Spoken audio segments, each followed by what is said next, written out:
And I also am the mother of a 9-year-old. Awesome, awesome, awesome. And let's see, we're going to go ahead and start one more time because it looks like StreamYard asked us to kind of start from the beginning. So again, welcome, welcome, welcome, everybody. Welcome to Gravity Talks, and welcome to the world of technology. And I'm your host today, featuring Gravity Talks and mental health and the single parent. I'm your host, Vicki Yelverton, Yelverton's Enrichment Services, the proud CEO, where we've been providing services in the community for over 15 years. And I'm excited to be here today. So glad to have you, Miss Yelverton. I am your co-host, Natasha Lewis. I am pastor of Temple of Deliverance Church, located in the great, awesome city of Henderson, North Carolina. Whoop, whoop. And also, I've been working in the mental health field for approximately about 15 years. So we're super excited about the panelists that we have today. I can't wait to get started. Awesome, awesome. So we're going to jump right into introductions. And again, we're really excited at the guests that we have with us this afternoon. So Miss Kobe, tell the people a little bit about who you are and what you do.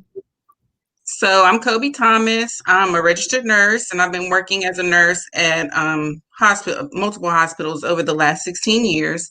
I also have a 9-year-old and a 19-year-old child. So I'm excited to be here today. Thank you for having me. Awesome. Thank you for being with us. The 9 and 19, huh? Mm-hmm. Wow. Okay. Are they both boys or? Okay, so the 19-year-old is a girl, and she is my bonus child. I've had the pleasure of being in her life since she was about 5 years old. And then, of course, my 9-year-old is my son, and he just turned 9 last week. Awesome. Awesome. Okay. Well, thank you for being with us today, Kobe. Thank you for having me. All right. Miss Sherry, tell the people a little bit about who you are and what you do. All right, everybody. I am Sherry Campbell. I live here in Raleigh. I am the Corporate Compliance Officer for Yelverton's Enrichment Services, and have been here with Yelverton's for over 4 years now. Over 4 years. And I have a 9-year-old son. Okay. Okay. 9 years old, huh? Yeah. Yeah. So he's going on 19. 9 going on 19. I like that. I like that. Thank you for being with us, Miss Sherry. All right. And let's see, crossing over to Mr. Adiel. Welcome, sir. Hello, everybody. How are you? Awesome. Awesome. Tell the people a little bit about who you are and what you do. Yes, my name is Adiel Martinez, and I currently live in Clayton, North Carolina. I am a father of a 7-year-old, and I currently work at the Mexican consulate in Raleigh. I do press and media. I work on the press and media department, as well as the political and economic affairs department. And well, I'm really excited to be here with you guys today. Awesome. Well, we're excited to have you as well, Ms. Adiel. Thank you for joining us. So one of the common denominators I heard was, okay, your son is 7, Adiel, and Campbell and Ms. Thomas, your children are 9, and I have a 9-year-old. So I definitely understand the 9-year-old boy that. So yeah, boy, mom, and dad. Cool deal. Well, let's jump right in. So again, the purpose of Gravity Talks, or one of the purposes of Gravity Talks, is talk about the threat of mental health, right? And the threat of mental health and how that correlates to all aspects of life. And so what we like to do is kind of talk about the relationship between mental health, other aspects of life, and especially that as a single parent.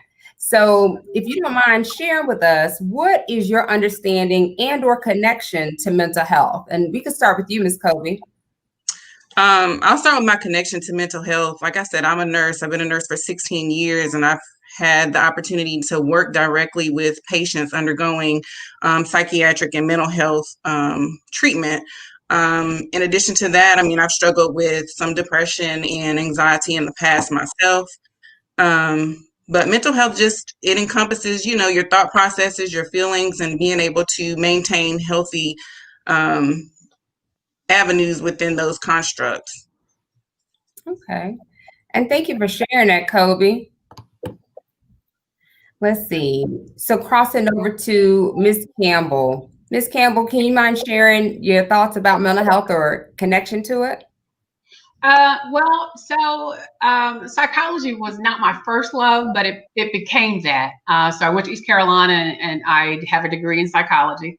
Um, and have worked in mental health now for the last 12 years. Like I said, I've been at Yelverton's for over 4, but I've been in the community of mental health just about 12 years now. And I've worked in, different facets of the organizations that I've been with, from direct care to administrative roles, and now here as the corporate compliance officer, like I said. When I think of mental health, I think of the whole person. And like Ms. Kobe, I too have not documented, but I have self-diagnosed myself with having anxiety, especially through this pandemic. But that seemed to have eased up some. So, but again, when I think about mental health, I think about the whole person and how you treat the whole person in order for someone to be mentally whole.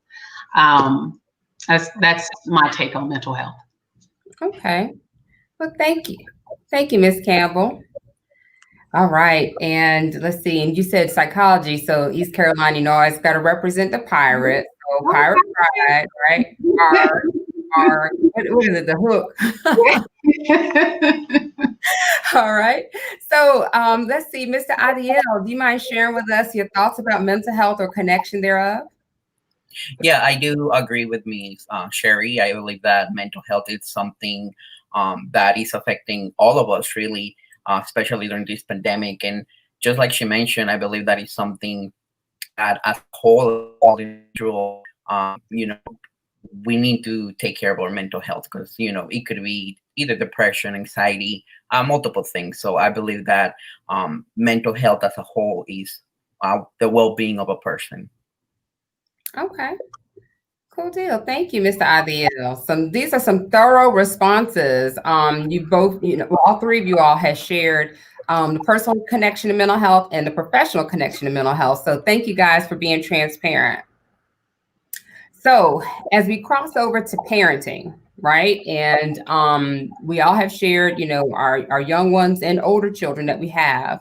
What would you describe as far as how has parenting been during the pandemic? Because again, the pandemic has been a trigger for a lot of people, right? Whether you're a parent or not. But then on top of that, being a parent, kind of share with us your thoughts or how things have been parenting through the pandemic. So we'll cross back over and start with you, Mr. Adiel. Yes, I believe that parenting has been really challenging, especially during this pandemic, especially for working parents, because we need to be able to balance everything, especially when the schools closed back in March. It was really, for me, it was a challenge to be able to now manage not only that, but also work, and as well making sure that he was doing what he was supposed to do. So it's been really challenging, but it's been like a challenge that I believe now I've been able to handle it. So it's been, that's my take on it. It's been challenging. It's been a great challenge that can really definitely help us in the long run. And also I've noticed that during the pandemic, it really connected me more with my son, as in, we were able to do more things together, especially during the time that everything was shutting down. So I believe that also was like a great experience. Okay, wow. So it kind of gave you some one-on-one time with your son. Yes, that's correct. Okay. Now, Mr. Adiel, you said it was challenging when it came down to, making those initial adjustments. So when the pandemic first started, so what was one of your biggest fears that you recognized in the beginning with the school and with everything? What was one of the greatest fears that you experienced? Yeah, like for example, some of us had the ability to work from home, so we had to find a way for us to be able to manage everything. His schooling, his time to be in class, the same time, in between, kind of like do some work, like at least on my perspective. So challenging, it was more kind of like manage all of that, because usually, like before the pandemic, we were so used to like dropping them off at school, us going to work and kind of like, that was the role that we used to do. But now it was like all of us together in the house, kind of like, figuring out how to work together as a team in order for us to make sure that he was doing what he was supposed to do, and also me, doing the work that was supposed to do. So you had some help, basically. So that's good to know. And so it pretty much we had to revert back to what the old saying was: it takes a village to raise a child. And so that's really good that you say that, because based off of that, you said that. Now let me correct myself if I'm wrong. You said you work from home or you worked out every day. Which one did you do? I can't remember. Well, at the beginning, I was working from home, like the first 6 weeks, but then after that, I have to go back to the office, especially because of the kind of work that I do, which is essential. Gotcha. Okay. So well, I'm so glad that you had that village to help out, because I know that had to definitely be stressful. Yes. Wow. So crossing over, let's see, Miss Sherry, share with us how it's been parenting through the pandemic. So Adiel kind of touched on it, or he touched on it a lot, actually. I think the biggest thing in the beginning was school, and how quickly I learned or was reminded that I'm not a teacher, guys. I'm not a teacher. Like, I could do a lot of things, but I am not a teacher. So trying to navigate and make sure that my son was learning as he was supposed to be, that he was logged in when he needed to be logged in, and paying attention and focusing, and the entire time, and not just for the first 10 minutes of class. And also with that, trying to work. So while I had him kind of set up at his own station, I had to set up at my makeshift workspace and try to, work and listen in on what he's doing and make sure he's doing what he was supposed to be doing. So that was a really, really big challenge, from English to math to science to reading, like all of it, and trying to keep him focused on it. His attention span is not very long. As probably what made it an even larger challenge was my son has special needs. He's actually on the autism spectrum. And with that comes its own set of challenges. So with school, he has structure. He knows what he's supposed to be doing from this time to this time, and when recess is and when lunch is. Not so much at home. Like, he has structure, but he also has a lot of free time here at home, because a lot of times he would get his homework done at school when school was in. So that was very, very challenging in making sure that I devoted enough time to him and his work and his studies, while also trying to make sure that I helped my end of the bargain with work, trying to make sure that I was there and present for all the needs that we needed as far as operations go. I am the corporate compliance officer, but I serve many roles at Yelverton's, and so like everybody, we had to adjust and get the ball rolling when it was time to go home, to work from home rather. And so I think school was the biggest challenge for us. I'm hoping that school is a little bit different when we go back tomorrow morning. He actually starts tomorrow. And I think I'm praying that Wake County, I think they put a lot of time into what it will look like this time around. Last spring, they didn't have a lot of time to get it together. So I'm praying that this time, when we start tomorrow, things will be different. I'll still be teaching from home to a degree, but I'm hoping it's a little bit different. And you shared something too, which I think is key. And I think Mr. Adiel also shared it, that, you have the opportunity to work from home, but also while you're trying to multitask and work from home, you're also trying to teach from home. Right. So I can definitely see where that could be challenging. Ms. Kobe, share with us the same. How has it been parenting through the pandemic? And you also are an essential worker, right? Right. I'm an essential worker working in the hospital. I didn't have the opportunity to work from home, but I do work third shift. So that allowed me to be available to him during the daytime for his studies and things of that nature.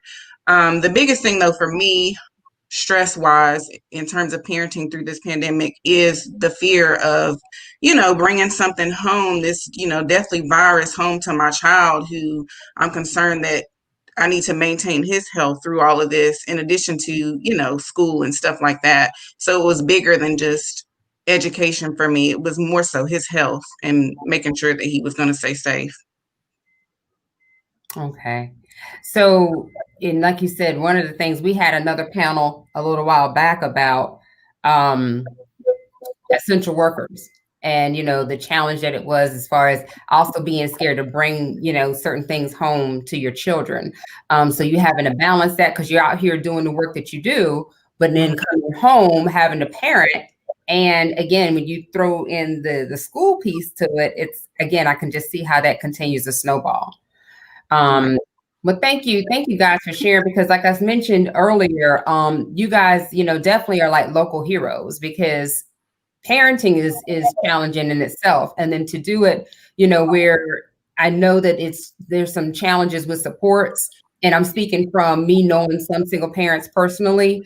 Again, I definitely can understand that it can be tough. It can be tough at times. And I appreciate you guys getting on the show and kind of sharing your story and being transparent about that. So, Absolutely. Thanks. Now, I just want to ask a question, though, and this is for anybody, but and I've heard this, but I don't know, because I'm not a parent. So what was schoolwork? Did it look foreign to you guys, the classwork? I'm asking that because when I looked at some of these other kids' work, I just didn't remember some of that stuff. So I'm just curious to know how you guys adjusted with that. Google. Google, okay. And so Ethan's teachers were very resourceful. They would sometimes, I've had Google Meets with them sometimes on the weekends. In the evening, 7 or 8 o'clock, they were accessible, and they were, willing to be that. So I am so thankful for all of his teachers, all the special education teachers, his general education teachers.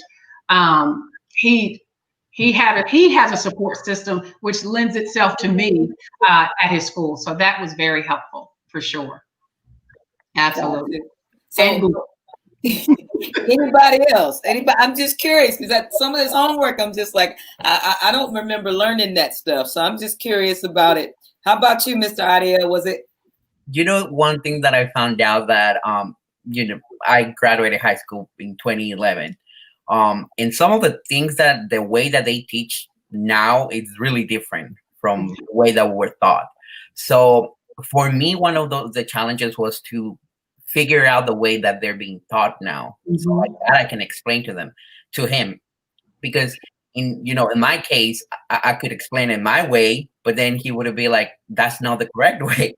So sometimes we'll have like that kind of like back and forth, as in like, maybe and we even came out with a solution where I used to tell him, I'm gonna show you another way and you decide which way it's easier for you to do. So that worked a lot for us, but for me as a parent, I did have to go and learn how they teach it nowadays. Mm-hmm. Especially the math. The math is the one that is challenging, because yes, for me it was really simple the way that I explain it to him. But for him, they have a new thought process of how to solve equations, as addition, subtraction, etc. Wow. How about you, Miss Colby? That math was definitely a beast. And I'm going to be honest, I wasn't trying to learn anything new. I just kind of broke it down and said, look, you show me your work. If the answer is right at the end, I just assume you did it the right way. If not, go back and work through some things, because it was a lot. I'm trying to teach in the middle of the night for me, working night shift and sleeping during the day. And so, it was hard for him. It was hard for me. And I just, So who got tired first, you or him? Probably me. But it was more so tired of seeing him frustrated, and then the tears come, and it's just like I have to explain, I'm not upset with you, but I am frustrated because I don't know how to help you. And I just had to be honest with him and explain that to him. He's very smart, he's well above beyond his age, I think in his mind. So once he understood that, he could calm down and we could focus. We would take breaks. I let him go outside and ride his bike and just say, hey, we need time away, because it gets to be a lot. How about you, Miss Campbell? I did like breaks were Ethan's friends. Like he would say, I didn't have to say, okay, take a break now. He'd say, when I finish this, can I take a break now? So, and I look at the time and I say, okay, well, we've been going at it 2 hours. You can take a break. So that was important and crucial for him to, kind of step away, do his favorite thing, play with his dinosaurs. I think just some of the things I've noticed with Ethan is if he doesn't understand something, he shuts down. There were tears, there were those things. And like Ms. Colby said, and Mr. Adiel, like you kind of teach them how you know. And one of his teachers told me, she said, you know what? If that's the best way you can show him, then do that. Do that. Show him that way. As long as he can get to the answer, then it doesn't matter. And I'm like, oh boy, I don't know what that's going to be for 4th grade. But so that's what we did. I taught him as best I could. Between me and Google and their help, I did the best I could. Whiteboard and everything. I had a whiteboard here for him that we used. So I wasn't the teacher, but I tried to I could do the best I could. So I'll be bringing that whiteboard out again probably tomorrow. I know. I bet. I feel y'all because again, with the math and the English and, we have two kids at home. So it's like making sure one don't fall asleep. And then meanwhile, the other one, he done whizzed through all his work. He's like, I'm done. And he got the cartoons on. It's like, wait a minute, we all got to focus here. So it's a lot going on. It's a lot going on. Trust me, I understand. It is because I was just going. In my house, I'm the only one here to help him. Yeah. So hence why we're here, single parents. So it's just me, and trying to juggle and navigate and make sure he's getting everything. I think like the pandemic is a beast of a horse of a different color, but school has been like the biggest thing, and I'm just so nervous. I think my anxiety has been the pandemic anxiety is probably getting ready to be replaced with school anxiety. I feel that coming. I don't want to claim it, but I feel it coming. I was just going to say, funny thing is, you mentioned having them, staying awake and things of that nature. So there was a time when Latham was on a conference call on a Zoom meeting. And those are times when I feel like, okay, he's with his teacher, his classmates, I can step away and do something different. Well, I noticed he was very quiet. I go to check on him and my child is in his bed. He has muted the call. Placed himself on pause on the screen, so it looks like he's still in place. He's 8 at this point. How did you know how to do this? First of all, it blew my mind. But I had to laugh at the same time and just say, okay, I got to keep watch on him. Like now is not break time for me just because he's on a live Zoom call with his teacher. He was snoring. These kids are so resourceful; they can figure it out. And they wanted to show everything. Like Alex wanted to show everything, like the whole house to his teacher, friends. Like he will bring the dog. We have some to walk. He will bring them to the camera, put them right there in the camera for them to see. So that was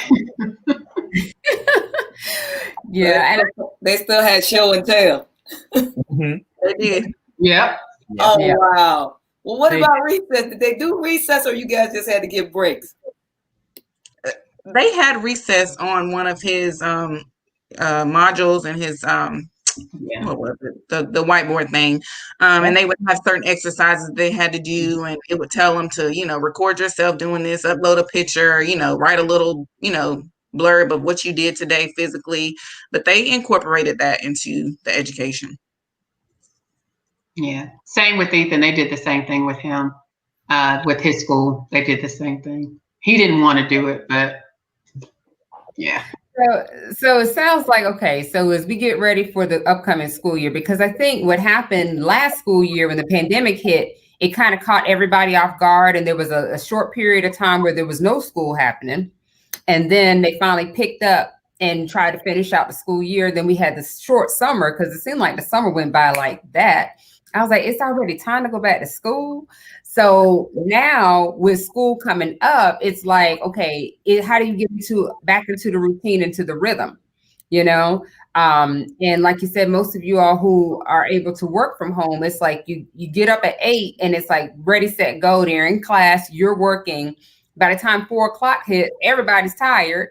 And then you still may have to continue working for the corporate job. So, because that may not end to about 5:36, and and like Kobe mentioned, she works third shift. So it's like, okay, when do you get a chance to breathe, to get a break? I found myself still at midnight to literally be sitting where I am right now, working, because there was so much through the day with school and getting a little work here done and back to school and little work that it easily had been midnight before I turned my computer off. Easily. Yeah. So welcome back. Do you feel like you're taking care of yourself? I probably wasn't. If I have to be honest, I wasn't taking care of myself, not the way I should have been or had been. I wasn't making sure that I was getting my exercise. I wasn't making sure that my son was getting exercise, and some of that was because we were working in schoolwork. A greater portion of that was, I'm not going out there, and my son didn't want to go out there. He's like, I'm not going out there.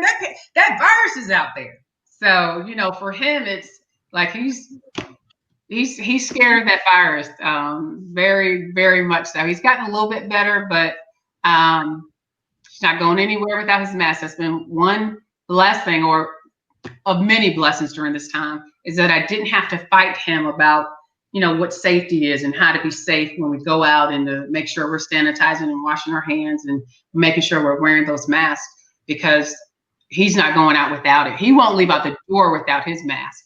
So he doesn't wait till he gets in the car. He wants it before we leave out of the house. So that's been a good thing. But yeah, so I wasn't taking care of myself. I'm better now, and we have a regimen where we can both go out and do, as long as health permits.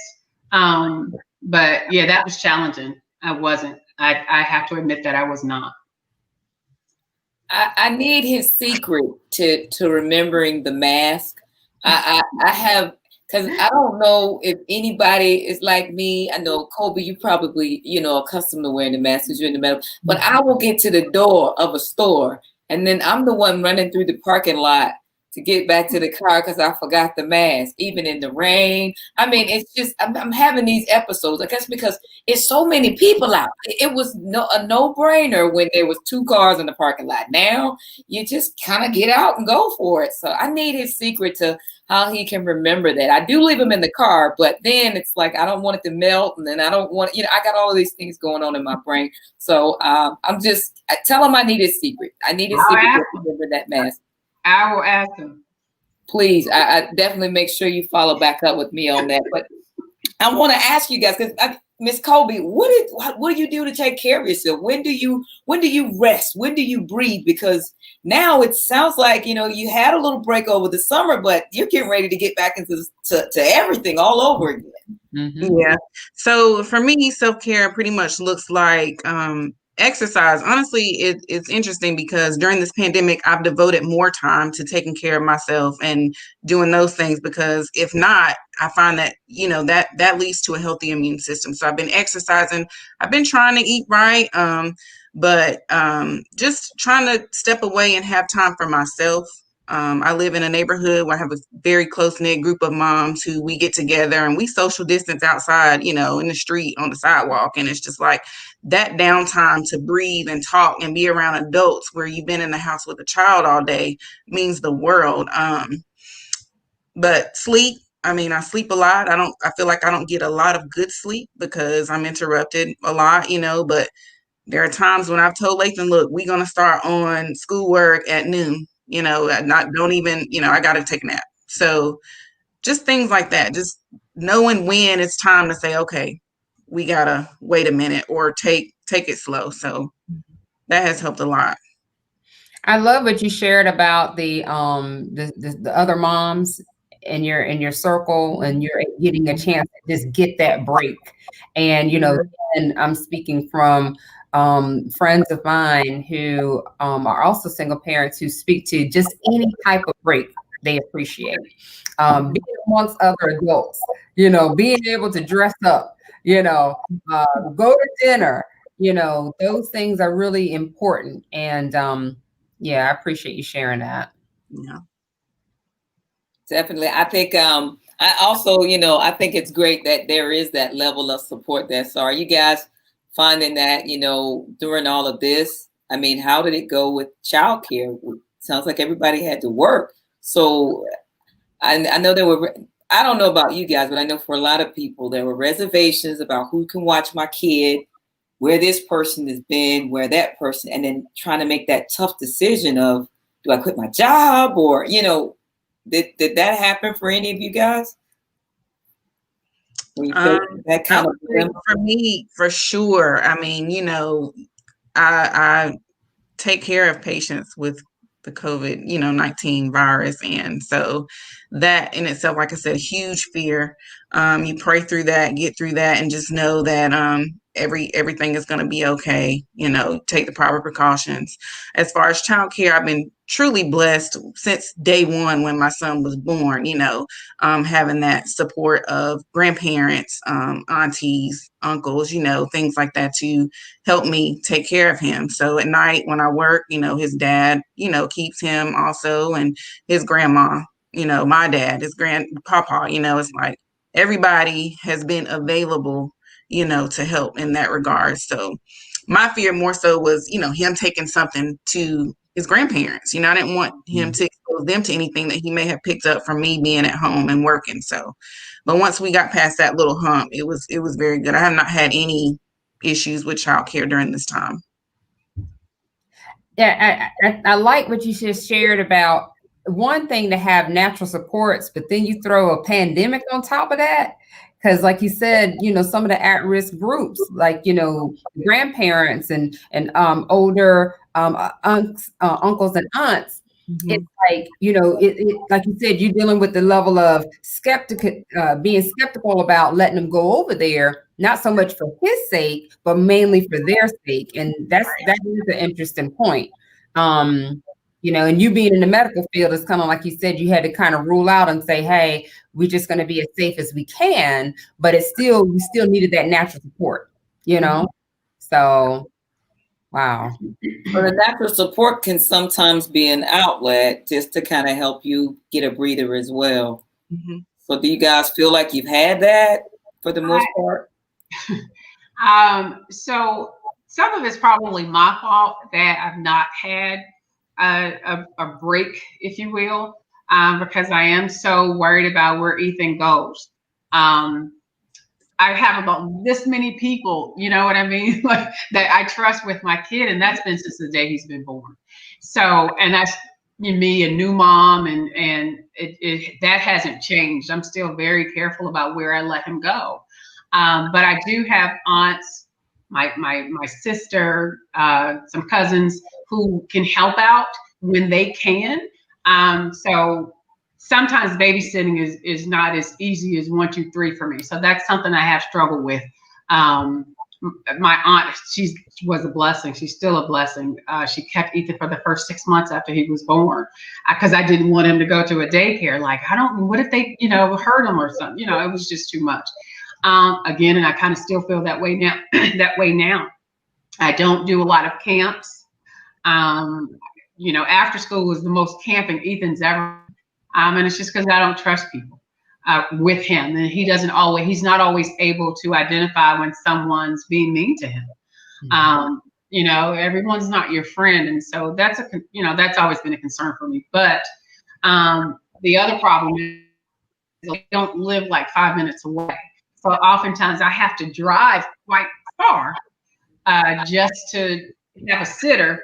You know, by the time I do that, I'm tired. If it was a night out with the girls, I'm kind of tired now. I had to do all this finagling just to set up the sitter arrangement to come back and have a girls' night or go to dinner. So, you know, sometimes it's simpler just to do nothing.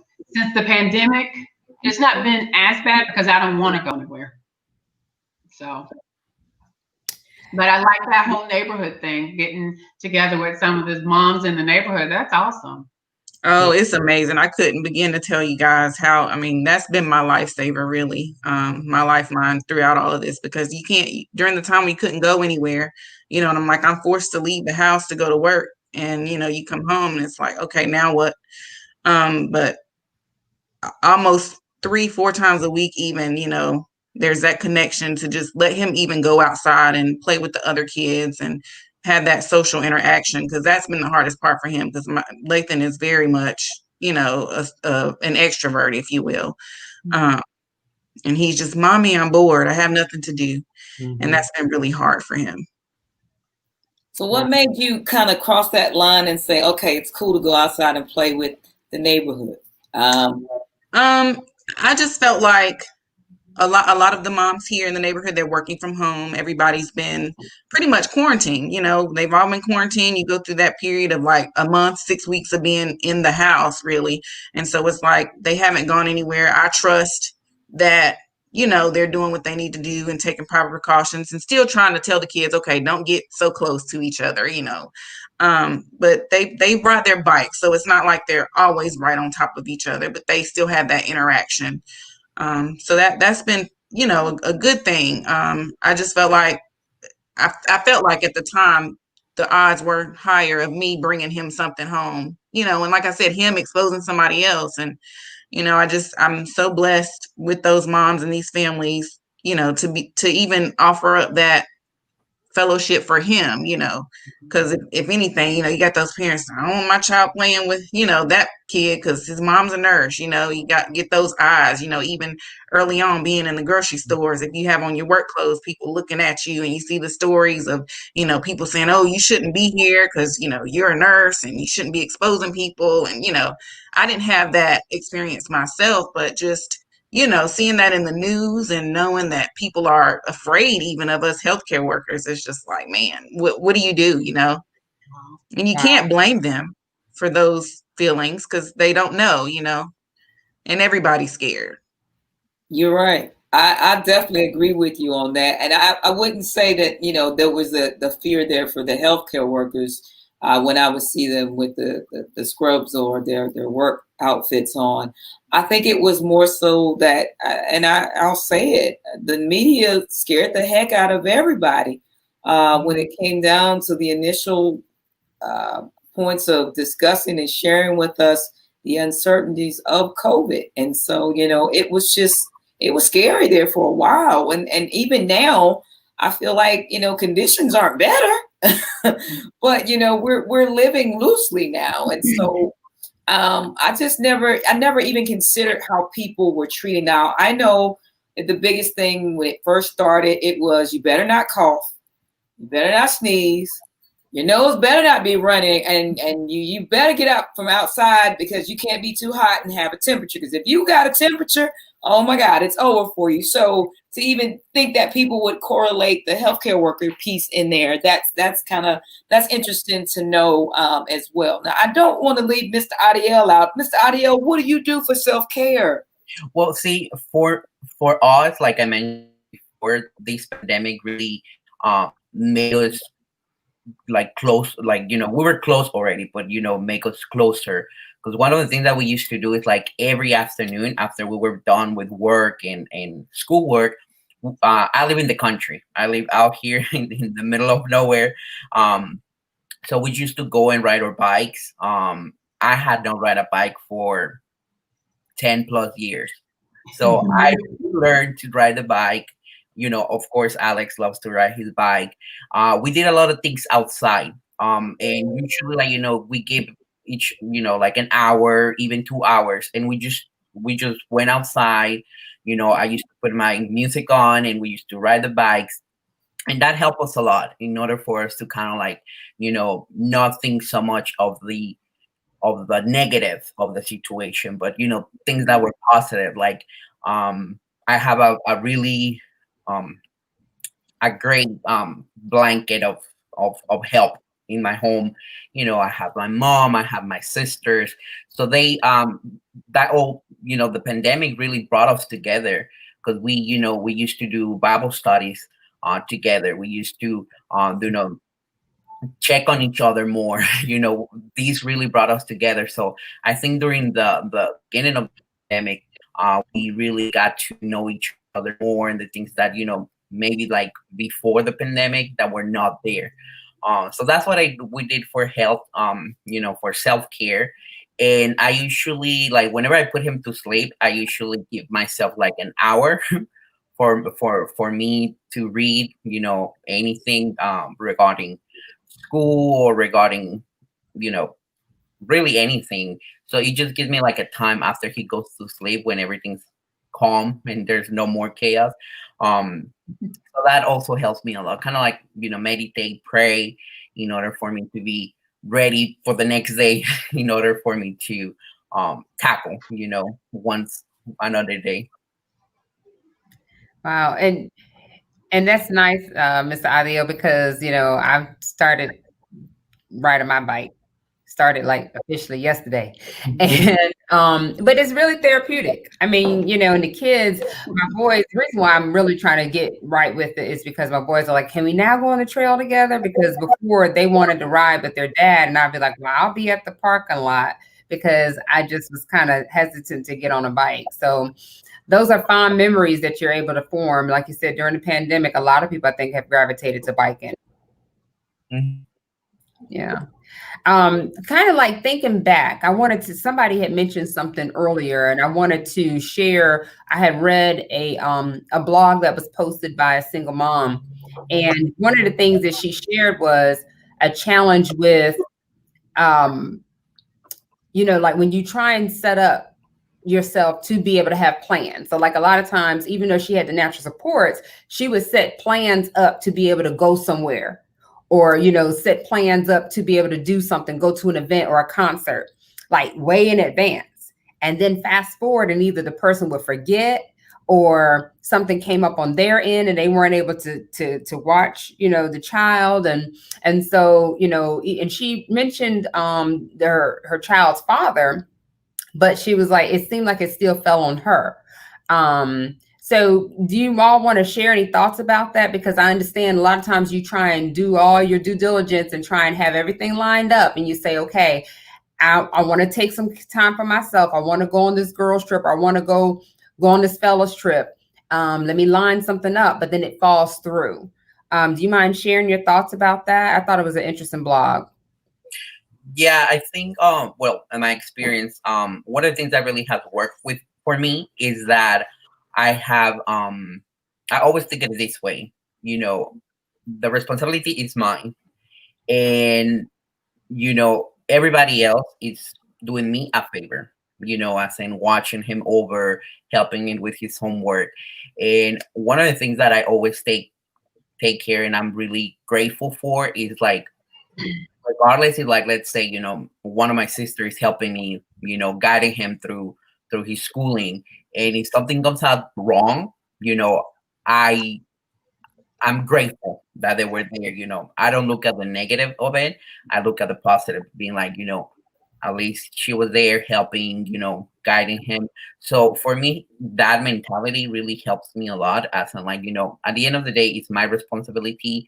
If it happens, I'm really grateful. But if it doesn't, then, I kind of like try to always look at the positive outlook of it.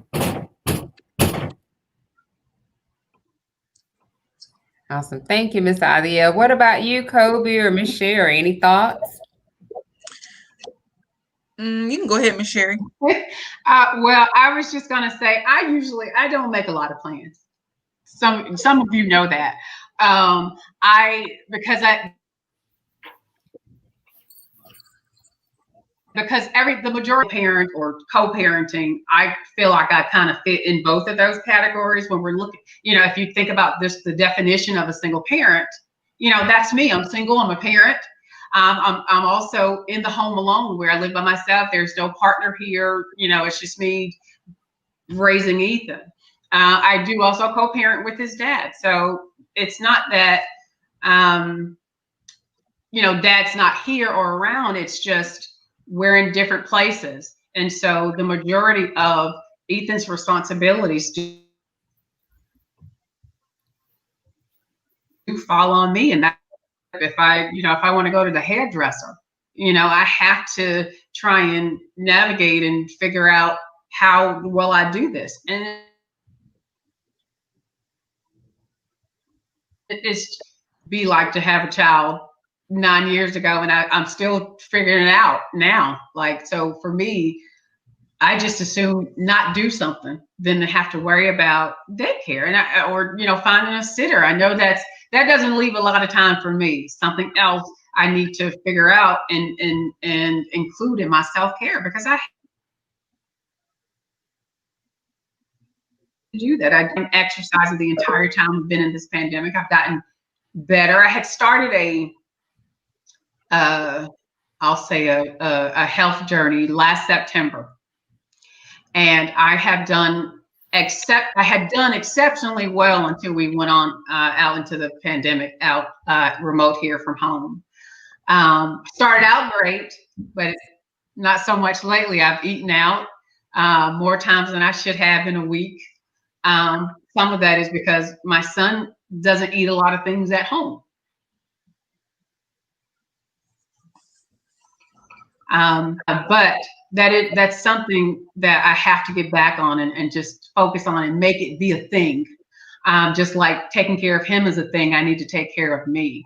And that comes with sometimes, trusting people a little bit more to watch him after the pandemic is over. After that, but that's definitely a problem for me, for sure. Wow.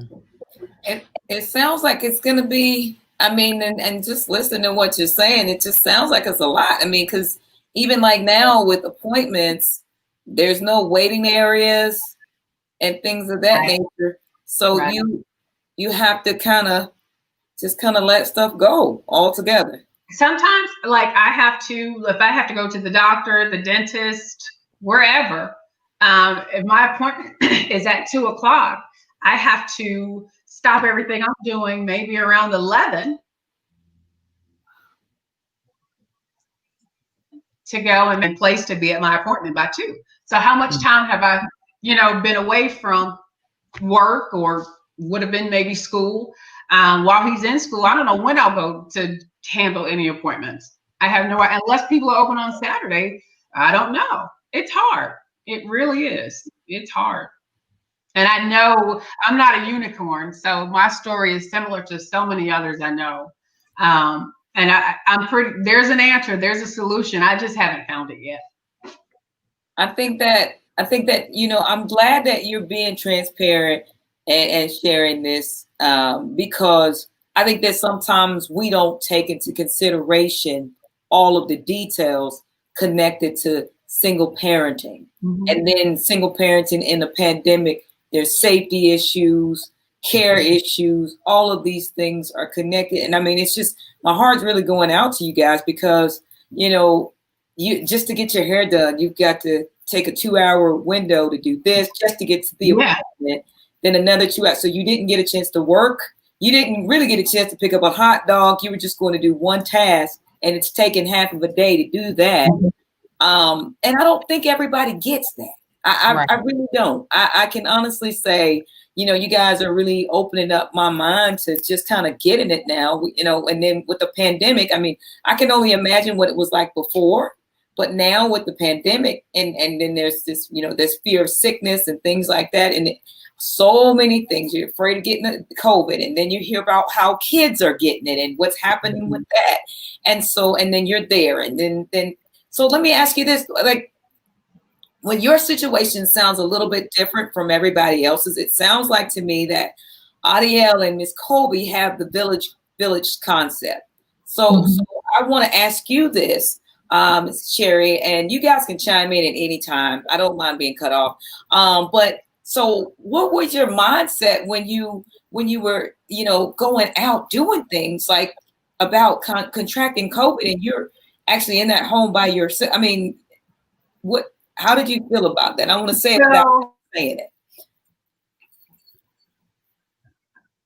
And the very thing first happened, I remember I called his dad and I was like, hey, I know it's your weekend to get Ethan, but I just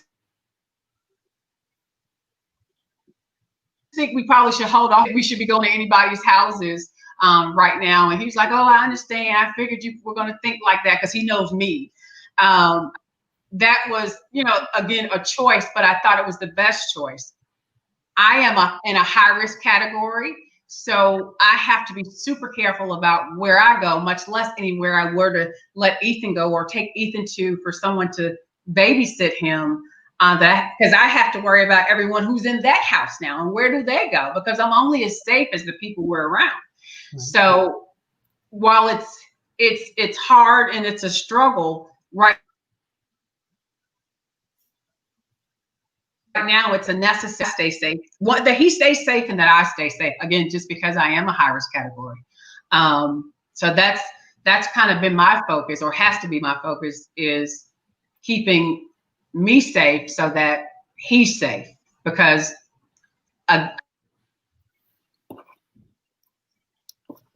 what's going to happen, probably my biggest fear.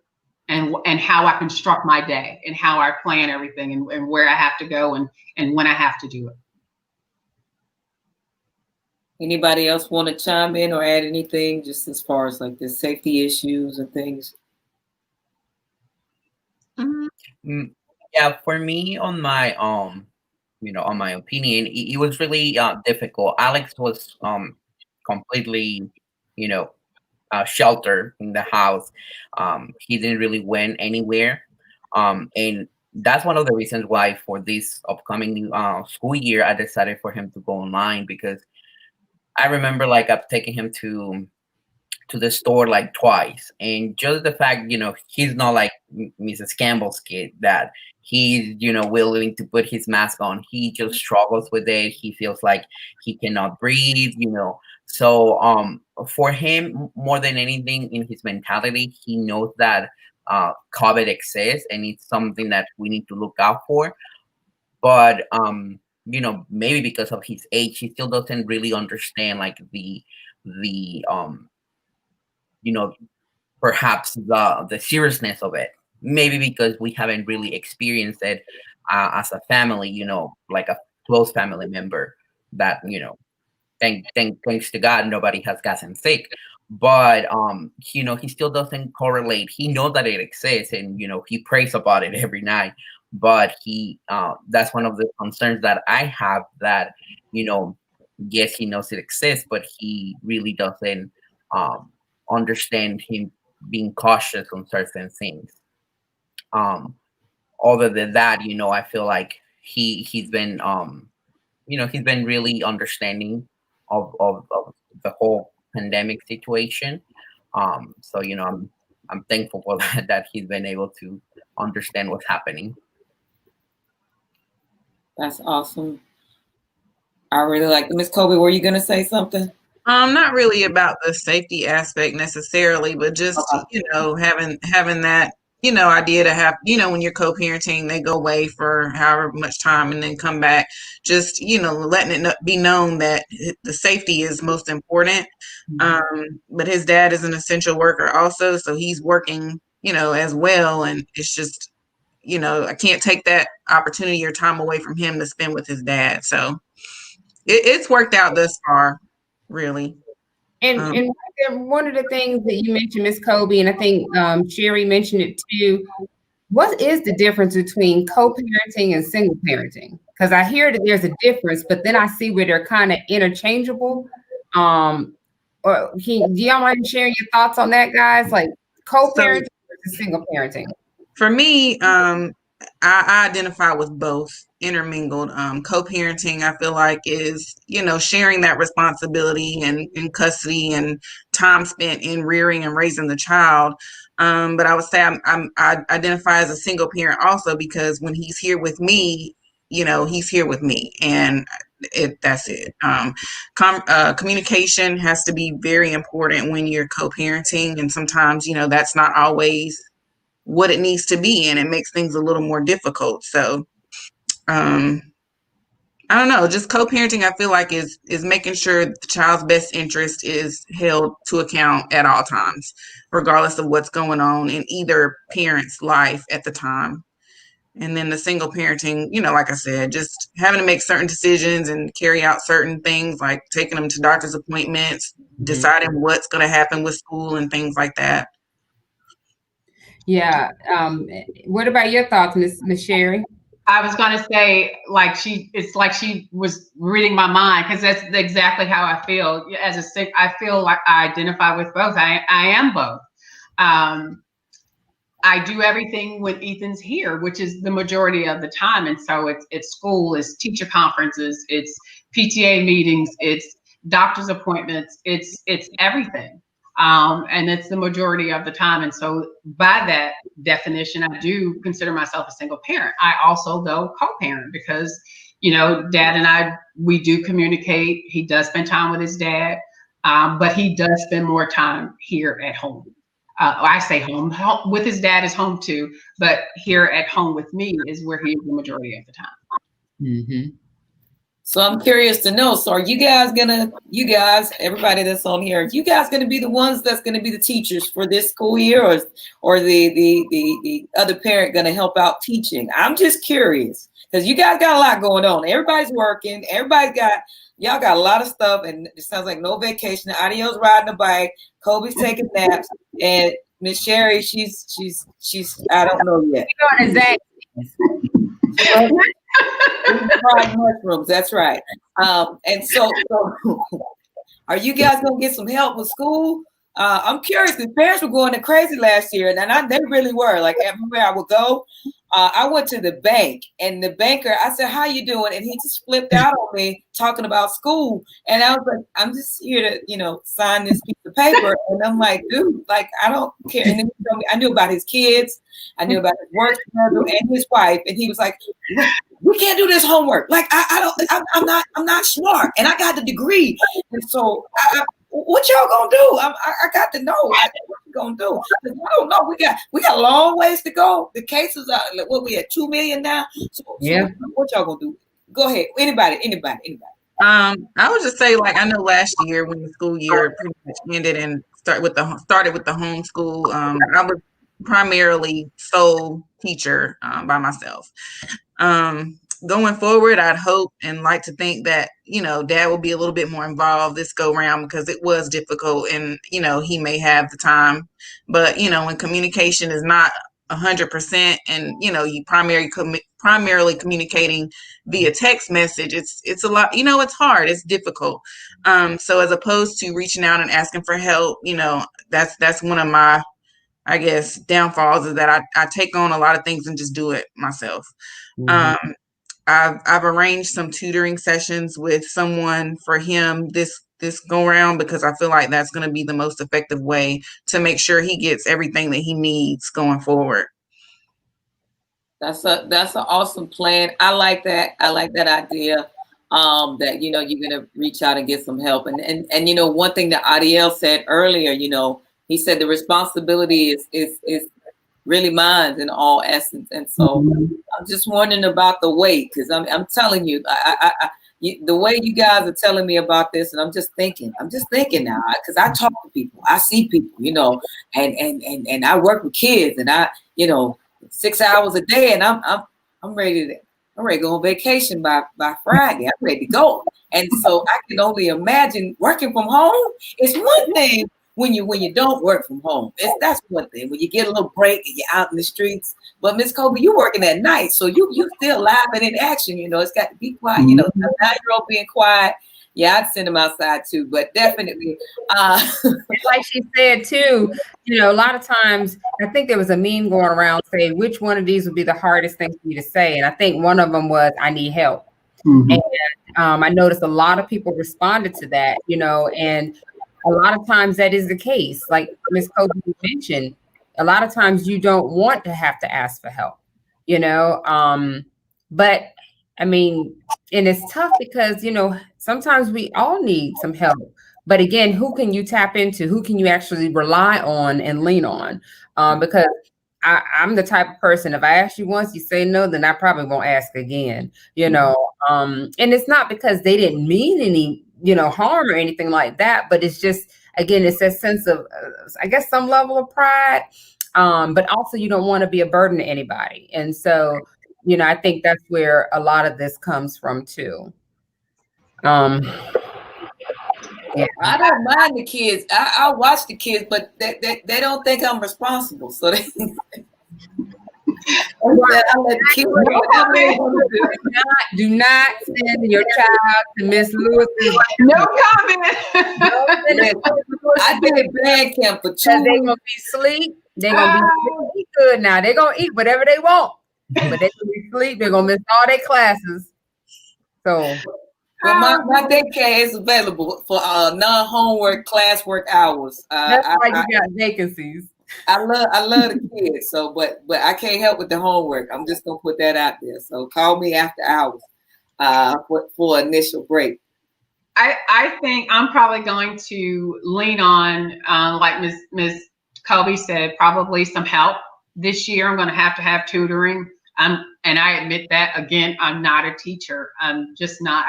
I remember I got a meme from one of my friends one morning back this spring, and it said, if you want to have a good day today, don't help your child with their own work, with their math homework. And I just laughed because it was so funny. They knew, the struggle I had been having.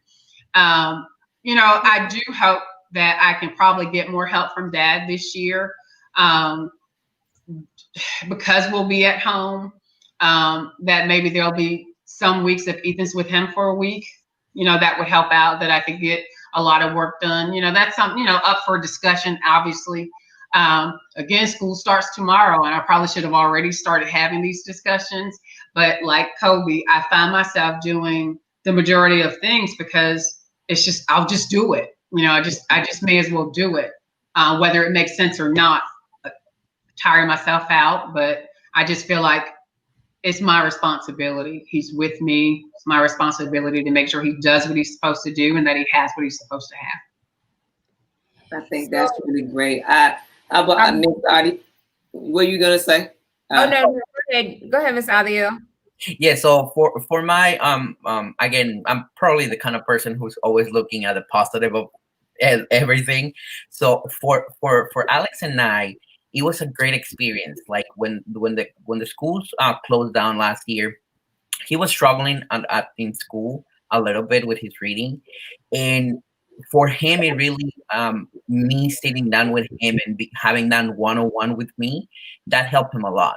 So that's one of the reasons why I chose to continue with this distance learning method, because I can be there and I can give him that one-on-one. And we really enjoy it. We really, really, really loved it. It's one of those things that, for example, I did most of my school online as well. So it's really easy for me to understand, the mechanisms and all of that. So at least on my side, that's what we're going to be doing. We're going to continue working. During this summer, he read 50 books, something that he had never done before. So he's really excited. And when they were sending those surveys asking, what do you want for it to happen for next year, I went and I asked him and I said, what do you think? What do you want to do? And he said, I just want to keep it going the same way that we've been doing it. So, at least that's a plus for us. And thank you for that, Ms. Adio, because that kind of leads us to, a memory before the pandemic and a memory that you now have that you form with your child or children during the pandemic. So, Miss Kobe, do you mind sharing, like, what is a memory that you miss or recall from before the pandemic? But then what is a new memory that you've been able to form with your children during the pandemic? I just remember last year being able to take him on his first cruise during spring break. I really am big on experiences, with my child and, making sure he's exposed to a lot of things. And so I was sad this year to not be able to, do that because I had planned for Mexico for us this year, and so that fell through. But this year we were able to go, to Myrtle Beach for a couple of days and hang out there. And I didn't even realize that while we were there, we played mini golf and he's like, Mama, this is my first time, doing this. And I'm like, wow, like I didn't even realize that he had never, played putt putt or mini golf before, and he loved it. So travel has always been big, and I just hope to be able to get back to that very soon, just so he can see the world, see what see what's out there. Awesome. Yeah. I got that traveling itch too, girl. I don't know I'm how ready to long. go. And with the flights being so cheap, I'm a little nervous and hesitant. I'm like, you know what? We about to get one of these $50 flights. That's right. Y'all better mask up and go ahead. Yeah, I'm praying about it. I am. Yeah, cruises are great memories. My kids have asked, when are we going back on a cruise? And I said, it's going to be a while before we do a cruise. I'm sorry. So we're going to form a new memory.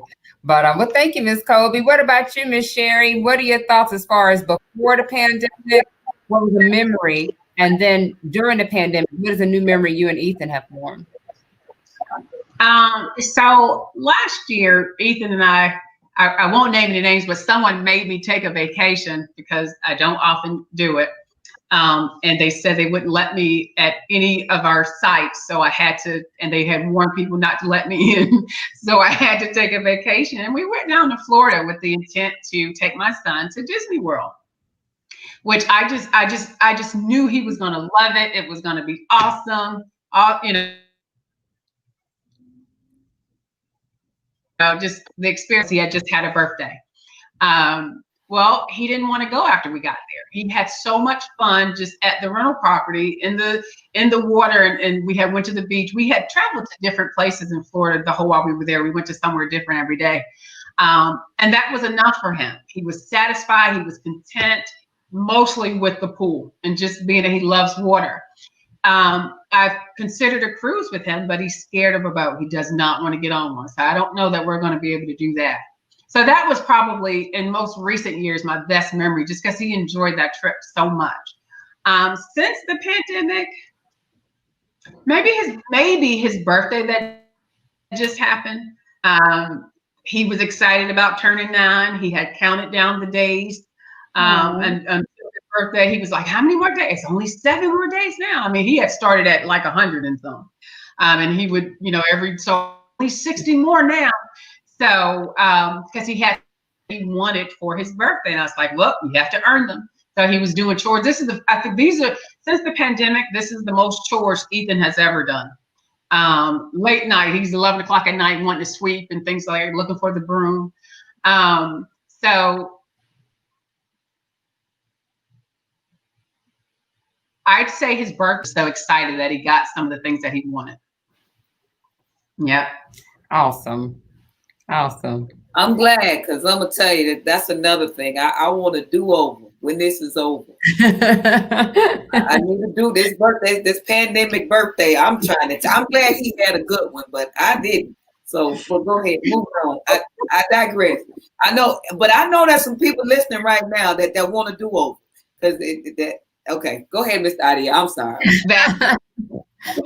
Well, for me, just like Ms. Thomas and Ms. Campbell said, one of the hardest things that hit us was vacations, because we every other weekend we used to drive somewhere, like a different place, because we like to travel a lot. So one of the things that really one of the greatest memories that I will all have is always traveling with him, creating those memories with him. And one of the things that really surprised me is that I threw out, he's a July 4 baby. He was born in July 4. So for his birthday, he was really looking forward to have a birthday party. But of course, with the situation that is happening, we were not able to. But I threw him a birthday party, and I was just so amazed of all everybody who came through. We bought cupcakes, we put them on little bags, and we make little goodie bags, and he was so excited to just share with people. And a lot of people drove through our driveway, and congratulating him. So I think that's one of the greatest memories that I have during this time, that we were able to celebrate his birthday, not the usual way, but in a way that we could be able to be safe, and for all the other people to be safe as well. Oh, that's special. Awesome. I want a cupcake. But thank y'all for sharing, because one of the things that appears that you all have shared is, and a common thread is, how resilient the kids are. I think us as parents, we naturally want what's best and the most for our children. And I think that, through everything and through these changes that we've been going through, aside from just parenting period, but then again with the pandemic, we have to remember that kids are okay if you're okay. Mm-hmm. Our kids are okay if we're okay. They are sponges. They look to us. They sense us. They can tell when mom or dad is not okay. And that worries them more. Now, true, they may say, I miss my friends, this and that. You do them on FaceTime, they good. They talk to their friend, show the friend, like you said, little Alex showing them all in the corners of the house and the pet and everybody. That's what kids do. They learn to adapt. Mm-hmm. And so one of the things that we have to remember is that as long as we stay strong, as long as we take care of ourselves, the kids will follow. They will be fine. They will be fine. So, absolutely. Wow. Definitely. So, guys, it is now our full circle moment. I'm going to say this before I even start with the full circle. I know you guys were chosen for a reason, and not just because you're single parents, because you all have different places that you're coming from, and to be able to provide us with just a gravity infused conversation about single parenting through this pandemic. And so what I want to say, that just in your comments and your stories alone, you have your kids have some really blessed parents, and I know that they're going to do well. I just want to tell you all that I commend you on a job well done, and thank you for being those parents that that care. So I just want to say that, not to get too mushy, but you guys, I mean, we're working in a field where you see different things. It's always good to see a dad that says it's my responsibility. There's so many stigmas, there's so many stereotypes about fathers, and then to see moms. I'm excited about that, and the representation is great. So thank you guys for that, because these kids are our future. And so definitely parents have a great contribution to the future of what happens with that child. So again, thank you. But full circle moment. So a full circle moment is an opportunity to be able to reflect on what we talked about, maybe something that you forgot. But definitely it's almost like if you're at church and they're giving their closing statement, when the preacher says, in my closing. So I want you all and I'm gonna add just a little bit to our full circle moment, but I want to know that when this is safe, everything is over, as far as and all these people talking about it's gonna be a new normal, blah blah blah blah. I don't even want to talk about that. I'm talking about, because it's going to be over, because I do believe that this is temporary. So when I say that, when this is over, what's going to be the first thing that you do? And the second part of that is, what's a great encouraging message that you'd like to leave to all the single parents and all of our viewers? If I need to repeat it, just nod. If I don't, you got it. We're good. All right. So we're going to start off with Mr. Adiel. The first thing that I think we're gonna do is we're gonna travel anywhere in the world, really. Alex is really excited about traveling, and so am I. I travel. That's the thing that we're gonna do: travel somewhere. And one message that I would like to give out like the parents and everybody who's watching is, don't give up. It's hard. It's a hard job. It's a 24/7 job. But at the end of the day, it's really rewarding seeing your children smile, seeing them growing, seeing them being healthy, and building all those memories that they're gonna take in the future, and hopefully replicate with their own children if they decide to have children. So I think it's for me it's that's like my main goal, for me to be able to create memories with him. And as it is hard work, it is, but at the end of the day he's rewarded by his hugs, his kisses, and all the pictures that he makes me. Awesome. Thank you so much for sharing. But Mr. Adi, I'm not letting you off the hook. You got to give me a place. I need a name of one place that you're going to go. We need to go to Mexico. Alex hasn't been there, but that's one of the first places we're going to go when all of this is, done. We do have to go to Mexico because I want him to also, experience his that background. Wonderful. Thank you. Thank you so much. All right, Miss Colby. The first thing that I would say is we're gonna have a huge family cookout. I miss my family so much. My cousins, my aunts, uncles, everybody just, it was always a big thing, is getting together for the holidays and just seeing everybody, and hugs. Oh my gosh, I cannot wait to give out these hugs because it's been too long. So I catch myself even now sometimes like, can I give you a hug? Because it's just, you're not supposed to be within close contact with people, but it's just so hard. So that would be the first thing. And then as far as a last comment, as a single parent, just make sure you take care of yourself. You can't pour from an empty cup. And if you're not full, you can't give anything to your child. So that would be it. Awesome. I'd like to come to that cookout. Look, it's gonna be big. We're gonna have to get a shelter at the park and do it like how we y'all gonna have the black pot outside to fry the fish. Frying the fish. We frying fish. We frying fish. Okay. We might have to get the pig on the smoker. It's gonna be a legit jump. My God. I don't eat all that, but if you got that black pot, just call me. I'm coming because I have cookout itch too. I miss them so much. I'll bring the paper products. I'm gonna bring the prayer. I'll bless the food. That's all I got. All right, let me stop. Miss Sherry, what do you got for us? Where you going first?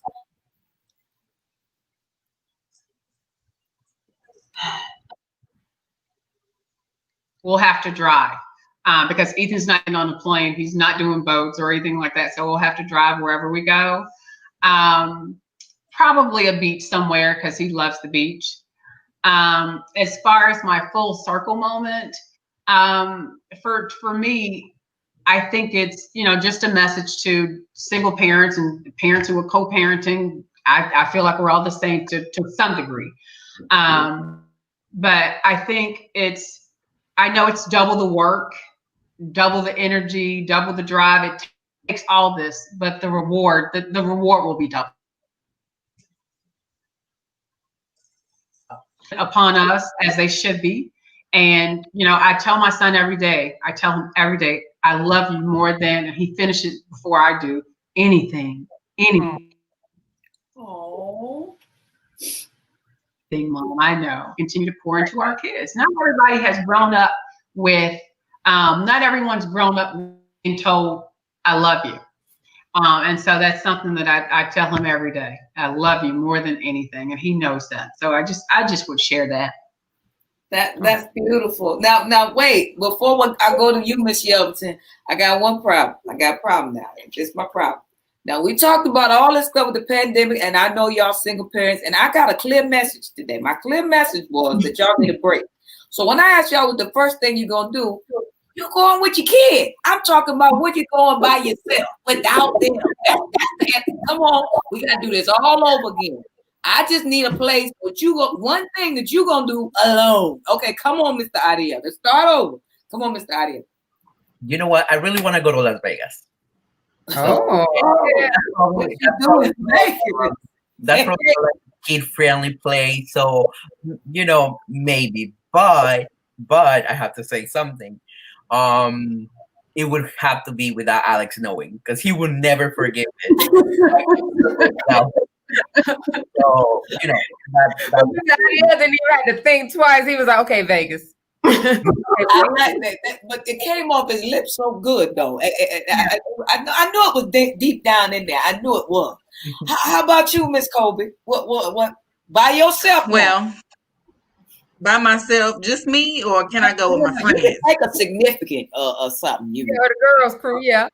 Okay, yeah. So I'm going to Jamaica. Before all this happened, we had a trip planned to Jamaica. It fell through, you know, then COVID came. I was like, well, praise the Lord. Everything happens for a reason, because we could have been stuck over there and not able to get back, is how close it was to the time frame of quarantine. So that's the destination. We're going to Jamaica.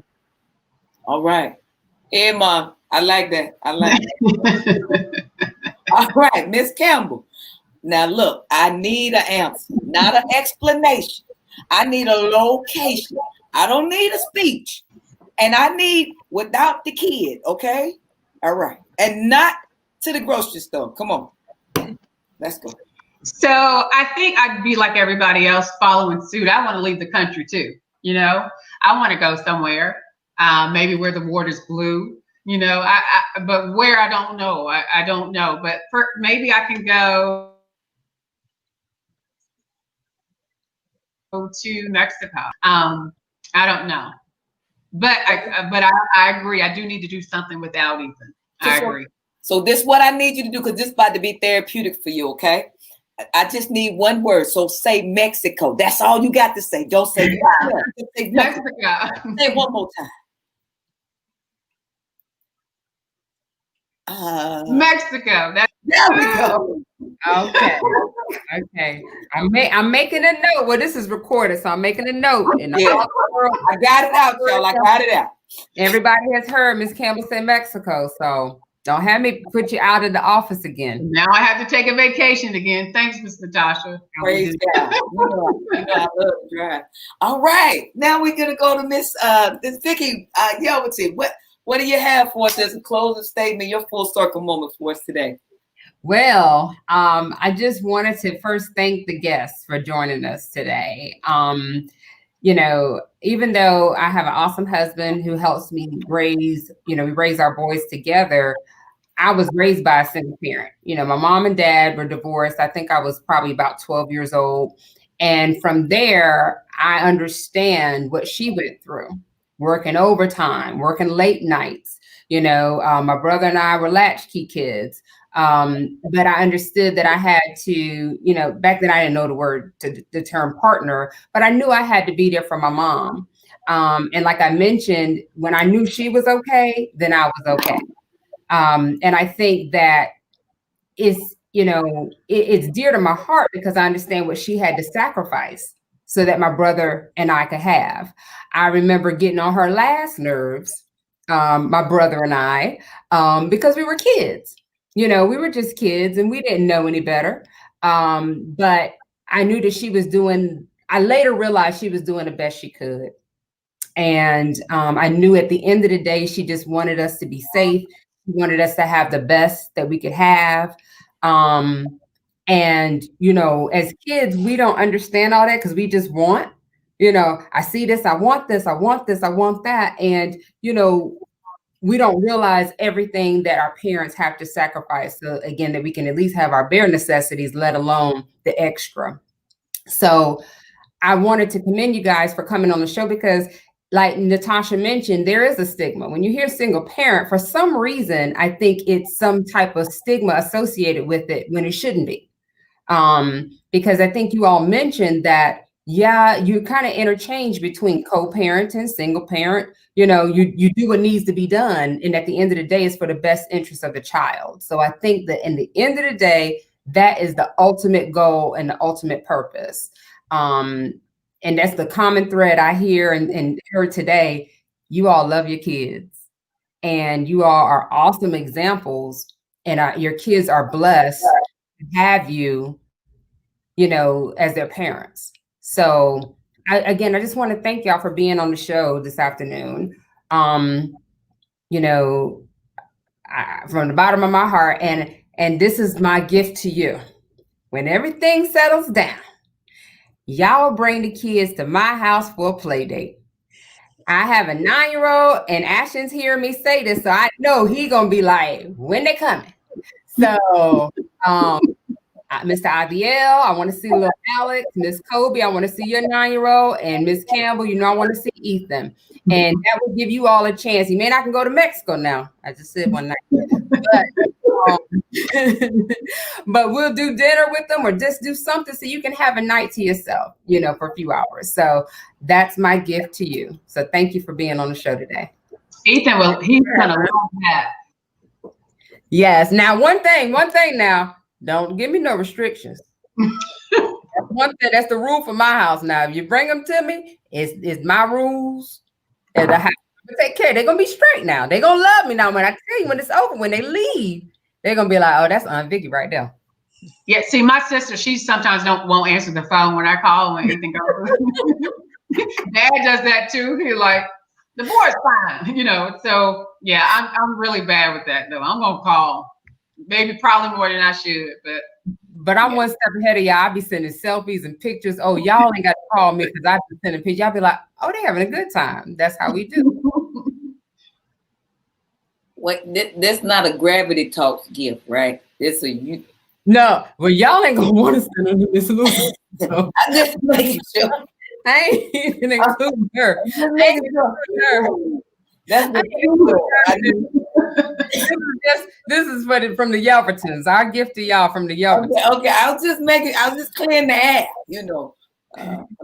Look, and I just want to also share too, as you all were sharing where y'all were gonna go by yourselves. Of course, my child had to say kids should come. So yeah. All y'all kids. So yeah, they're probably gonna tell Alex. That's what's gonna happen out here.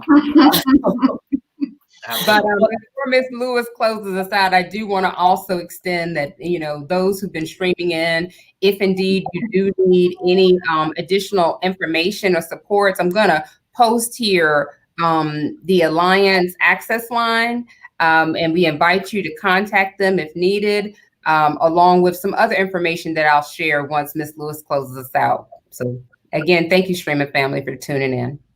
Definitely. Thank you guys for tuning in. Listen, I got something today I have a greater respect for single parents. Not that I didn't, but I know now that I'm going to make an effort, even if it's rejected, to assist more with helping out, because I have a lot of time that I'm not doing stuff outside of work in church and everything else that I do. So, just to kind of be that support system. And hopefully if I can help in any way, that there won't be any rules attached to that, because we'll break every last one of them. But definitely, I think that you guys, this was a powerful session today. I learned a lot. I did. Thank you for your contributions and your discussion today. And I think that this warrants that the fact that we could possibly talk about come back together later on and see where you guys are. See that if things have changed or things have gotten better, see where you guys are. So I'm going to ask you in front of America and anywhere else that's tuned in, like if we come back, would you guys be willing to, everybody's watching right now, your family, everybody did a watch party for us. So if you say no, they're going to talk about you later. Would you guys be willing to come back? Sure. Yeah. Okay. All right. Great. Okay. But in my closing statements for today, you guys are great, but I do need to make sure that you take out some time for you. And you know, whether that be in prayer, whether that be in sleep, whether it just be in meditation, I definitely encourage you to just make sure that you give yourself that time, because if you don't give yourself that time, you won't be able to be as effective and as efficient as a parent that you want to be. And so you got to make sure that you take care of yourself. And again, we say thank you once again for being the parents that you are. And you're setting an example and you're setting a tone, because you're teaching your child how to be a great parent in the future as well. So again, we commend all of you, ladies as well as men, for what you're doing. And I encourage you all just to be safe. And we just pray God's blessings and coverings over you and your entire family.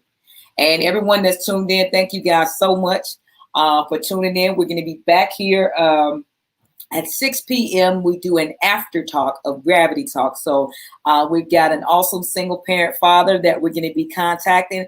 And he's going to talk about the show, give us his reflection and feedback from the show. And it's going to be at 6 o'clock. So it's only going to be for about 20 minutes. So definitely make sure if you get a chance, just chime back in, tune back in. It's going to be same location, Facebook Live and YouTube Live. So definitely, guys, I do believe that's all we have for tonight, but we'll see you guys on next Monday. But actually, we'll see you at 6 today, but also on next Wednesday night at 4 p.m. Have an awesome evening. Thank you, guys. Thank you. Thank you. Good night. Bye.